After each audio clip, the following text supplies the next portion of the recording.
An upcoming agenda. Is there anybody who would like to speak for?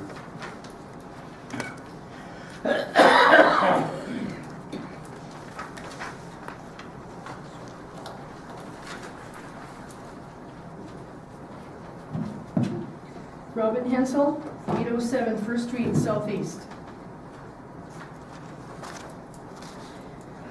First, Mr. President, Don Clinker, I would request that you not interrupt me as you did at the last City Council citizen and appeal time, even if I do make an error. It was unprofessional and rude. It is an embarrassment to have a City Council that engages in laughing at speakers and shows a total lack of proper meeting decorum. Another recent example of this, during Richard Berg, a candidate for City Council's speaking in introduction time at the Senior Center Candidate Forum, Urban Otremba and others in the room laughed at what he had to say. This is outrageous, and I did record the entire forum. Based on Don Klinker's comments during the last City Council meeting preceding the citizen and appeal time, it appears as if the city does not like the content of my speech during public appeal time. Is it that they are attempting to discriminatorily restrict my free speech here also?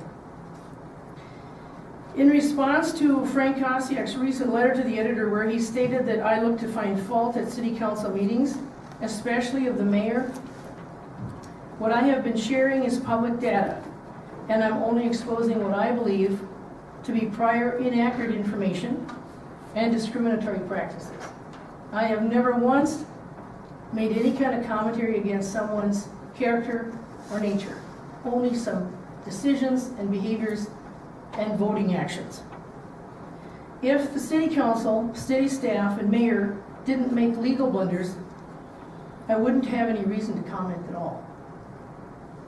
It is interesting that almost always, one or more of the council members communicate some form of damage control after I speak.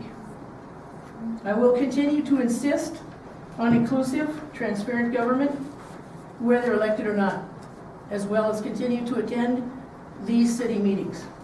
I, for one, have a vested interest in open, transparent, inclusive, tolerant government.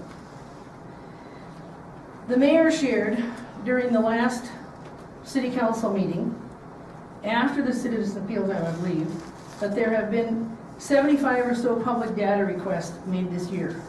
The citizens have a public right to know the facts. Kathy Van Risingham, the mayor who is not present tonight, stated that some of my comments were not true after I spoke last time during my citizen and appeal time at the last council meeting on 10/1/12.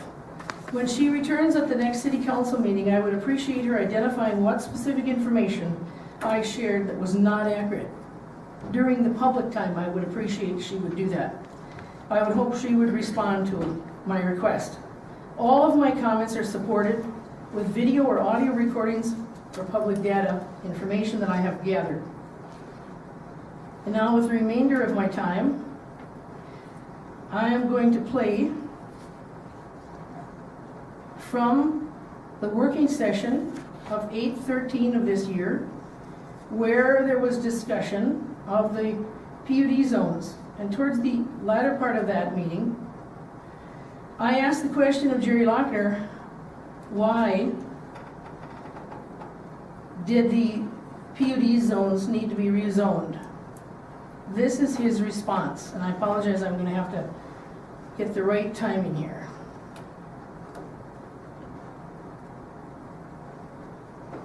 This information is what led me to believe, as it may you,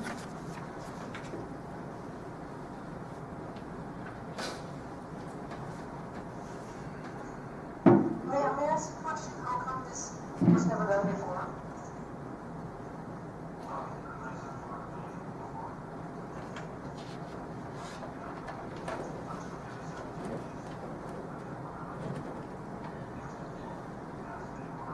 Can you hear this? No.